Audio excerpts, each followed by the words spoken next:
வணக்கம். கோலம் போடுறதுல ஒரு சில டிப்ஸ் எல்லாம் நான் ஷேர் பண்ணியிருந்தேன். இப்போ மேலும் சில நுணுக்கங்களை நான் உங்களோட ஷேர் பண்ணிக்கிறேன்.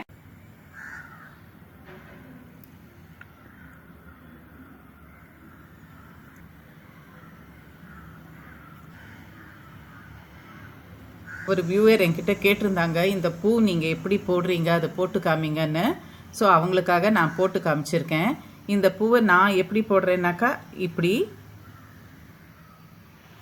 நான் கண்டினியூஸாக போடுறேன். ரெண்டு பெட்டலாக போடுறேன். நீங்கள் சிங்கிள் பெட்டலாகவும் போடலாம். ஆனால் நீங்கள் டிஃப்ரென்ஸ் பாருங்கள்.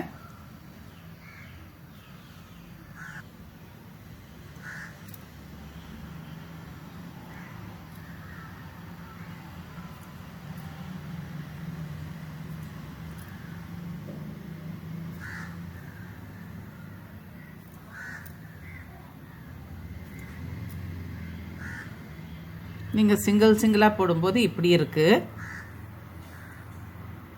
இது நான் ரெண்டு பெட்டல் சேர்த்து போட்டது இந்த மாதிரி இருக்குது. உங்களுக்கு டிஃப்ரென்ஸ் தெரியும்னு நினைக்கிறேன். இந்த மாதிரி சிங்கிளாக போடுறதுனால இந்த சைட் பெட்டல் கொஞ்சம் அலைன்மெண்ட் சரியாக இருக்காது. பரவாயில்ல, இந்த மாதிரி ரெண்டு பெட்டலாக போட வரலைன்னாலும் இப்படியும் போடலாம். நீங்கள் ப்ராக்டிஸ் பண்ண உங்களுக்கு இந்த மாதிரி போட வந்துடும். நீங்கள் கோலம் போடும்போது எப்போவுமே நீங்கள் கோலம் மாவுலேயே ப்ராக்டிஸ் பண்ணுங்கள். நீங்கள் சாக்கில் முதல்ல போட்டுட்டு அதுக்கப்புறம் நீங்கள் கோல மாவு ப்ராக்டிஸ் பண்ணிங்கனாக்கா அவ்வளோ உங்களுக்கு ஈஸியாக கோலம் போட வராது. முடிஞ்ச வரைக்கும் நீங்கள் கோல மாவுலேயே பழகுங்க. முதல்ல ஆரம்பத்தில் வரலைனாலும் பரவாயில்ல, நீங்கள் ப்ராக்டிஸ் பண்ண நல்லா வந்துடும். இப்போ நான் சாக் பீஸில் போட்டு போடுறேன் பாருங்கள்.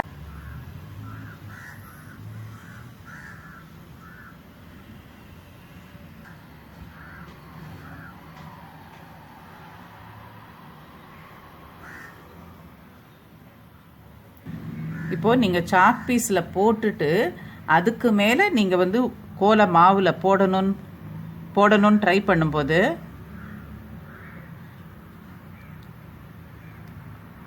உங்களால் கண்டினியூஸாக போட முடியாது. அதே சாக் பீஸ் மேலேயே நீங்கள் போட வேண்டியதாக இருக்கிறதுனால உங்களால் கண்டினியூஸாக போட முடியாது. நான் உங்களுக்கு கோல மாவில் போடும்போதும் போட்டு காமிக்கிறேன் பாருங்கள். இது நம்ம சாக் பீஸில் போட்டு அதுக்கு மேலே கோலம் போடுறது. அதுவே நீங்கள் ஃப்ரீ ஹேண்டில் போட்டிங்கனாக்கா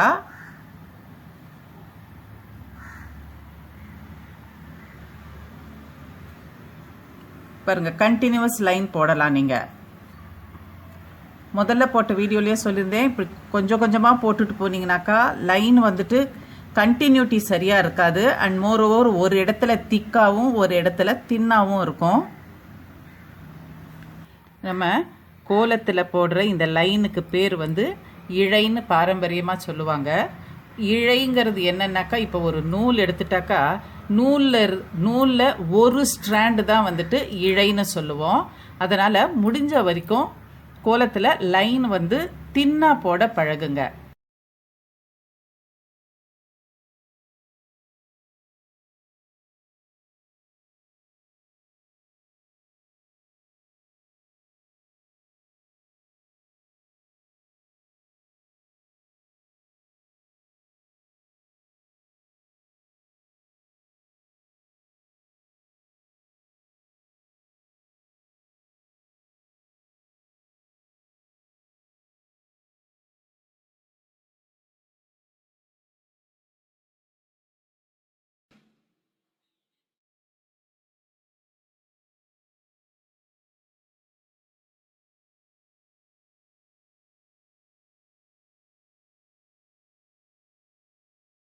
உங்களுக்கு தின்னா லைன் வரணும்னு சொன்னாக்கா உங்களுக்கு கோல மாவு அதுக்கு ஏற்ற மாதிரி இருக்கணும்.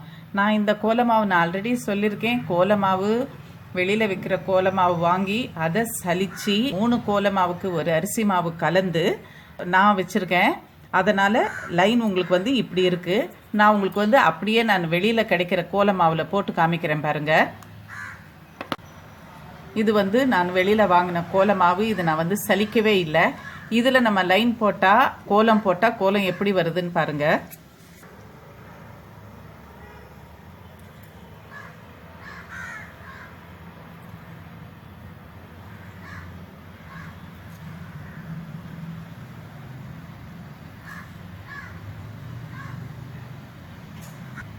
உங்களுக்கு வித்தியாசம் தெரியும்னு நினைக்கிறேன். இந்த கோலமும் இதுவும் எப்படி இருக்குது பாருங்கள். இப்போது உங்களுக்கு நான் ஒரு கோலம் போட்டு காமிக்கிறேன் பாருங்கள். நான் எதுக்கு இப்போ இதை போட்டுட்ருக்கேன்னாக்கா உங்களுக்கு நான் காமிக்கிறேன். இந்த கோலம் அழித்த பிறகு எவ்வளோ கோலமாவு வருதுன்னு பாருங்கள். எங்கள் அம்மா சொல்லி கொடுத்த டிப்ஸில் இதுவும் ஒன்று. மாவு நிறையா யூஸ் பண்ணி போடக்கூடாது, கொஞ்சமாக கோலமாவு எடுத்து போடணும் அப்படின்னு. ஒன்று வந்துட்டு பார்க்கறதுக்கு அழகாக இருக்கும், லைன் தின்னாக வரும். இன்னொன்று வந்து வேஸ்டேஜும் கம்மியாகும்.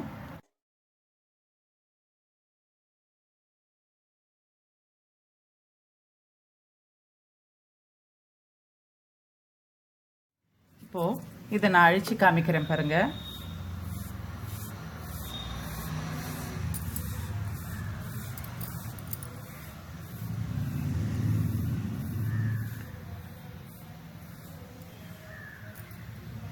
இவ்வளோ கோலமாவு தான் நான் அந்த கோலத்தில் யூஸ் பண்ணியிருக்கேன். இத்தனைக்கு ரெட்டை இழையிலையும் போட்டிருக்கேன்.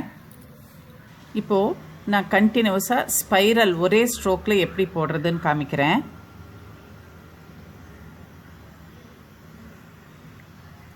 இது வந்து நான் ஒரே ஸ்ட்ரோக்கில் போட்டது. இப்போ நான் வந்து இது கொஞ்சம் கொஞ்சமாக போட்டு காமிக்கிறேன்.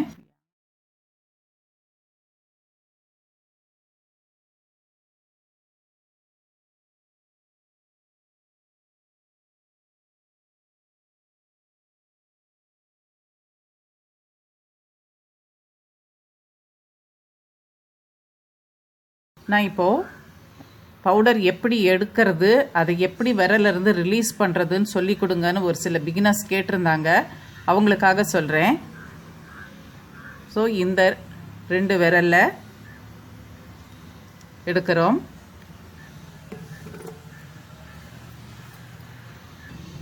எடுத்துட்டு கோல மாவை கட்டை விரல்னால் தள்ளுறோம்.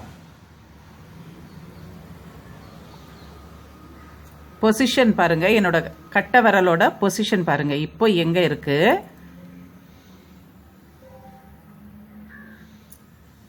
இப்போ இவ்வளோ தூரம் நம்ம வந்து கோலமாவு தள்ளியிருக்கோம்.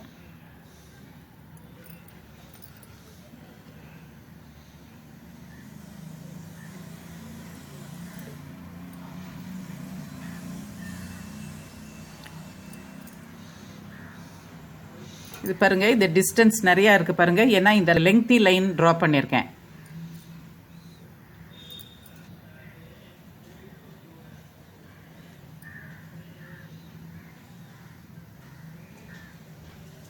டாட் வைக்கும்போது பாருங்க என்னோட கட்டை விரல் ஜாஸ்தி மூவ் ஆகலை. லைன் போடும்போது ஸோ இந்த கட்டை விரலோட கண்ட்ரோல் உங்களுக்கு நல்லா வரும்போது நீங்கள் நீளமான லைனும் போடலாம். அண்ட் எந்த டைரக்ஷனில் வேணும்னாலும் நீங்கள் வந்து ஈஸியாக கர்வெல்லாம் ரொம்ப ஈஸியாக போடலாம். இந்த கட்டை விரல் கண்ட்ரோல் வந்துடுச்சுன்னா இதெல்லாம் கண்டிப்பாக ப்ராக்டிஸில் தான் வரும்.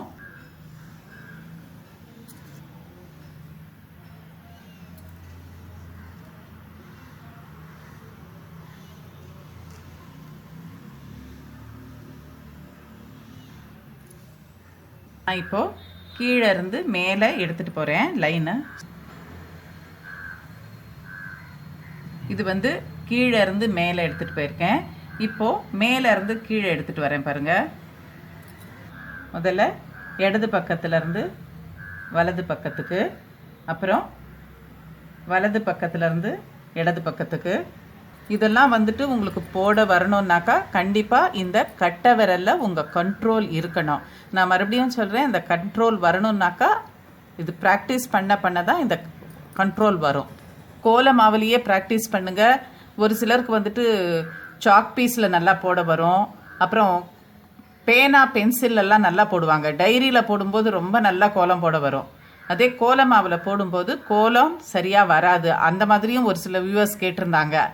எனக்கு வந்துட்டு நான் நோட்புக்கில் போடும்போது ரொம்ப நல்லா வருது, கோல மாவு போடும்போது நல்லா வரமாட்டேங்குதுனாக்கா அதுக்கெல்லாம் மெயின் ரீசன் வந்து ப்ராக்டிஸ் இல்லை. நீங்கள் கோல மாவில் போட்டே ப்ராக்டிஸ் பண்ணுங்கள்.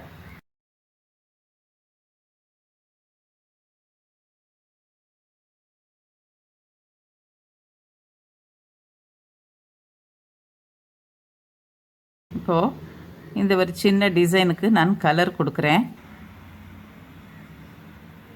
இந்த மாதிரி நம்ம கலர் ஃபில்லப் பண்ணுறோம்.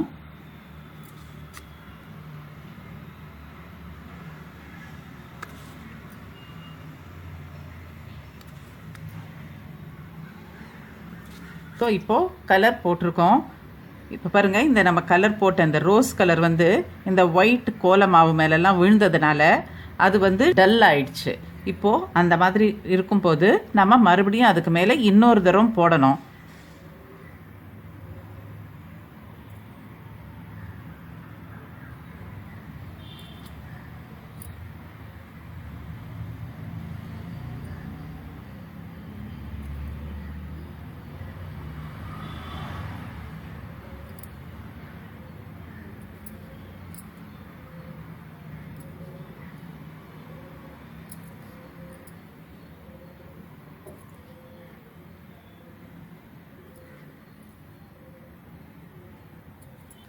ஸோ இப்போது எவ்வளோ பிரைட்டாக இருக்குது பாருங்கள். இதுவும் ஒரு டெக்னிக்கு. கலர் போட்டுட்டு மறுபடியும் அதுக்கு மேலே ஒரு தரம் வெள்ளை கோல மாவில் போடணும். இப்போ நம்ம 2 கலர் யூஸ் பண்ணும்போது நம்ம இப்போது க்ரீன், இந்த பெட்டலுக்கு க்ரீன் போடுறோம். நம்ம க்ரீன் போடும்போது இந்த ஒயிட் லைன் மேலேயோ இல்லை பக்கத்தில் அந்த பிங்க் மேலேயோ கொஞ்சம் கை தவறி விழுந்துருச்சுன்னாக்கா கவலைப்பட வேண்டாம். மறுபடியும் அது மேலே கொஞ்சம் பிங்க் போட்டுடலாம். பிங்க் போட்டுட்டு இந்த ஒயிட்டை மறுபடியும் ஒரு தரம் போட்டுடலாம். ஸோ இப்போ உங்களுக்கு சரியாயிடும். நன்றி. நான் இப்போ சொன்ன சின்ன டிப்ஸ் எல்லாம் உங்களுக்கு ரொம்ப உபயோகமாக இருக்கும்னு நினைக்கிறேன். மறுபடியும் இதே போல் இன்னொரு வீடியோவில் சந்திக்கலாம். நன்றி. Please don't forget to subscribe. For more videos click I.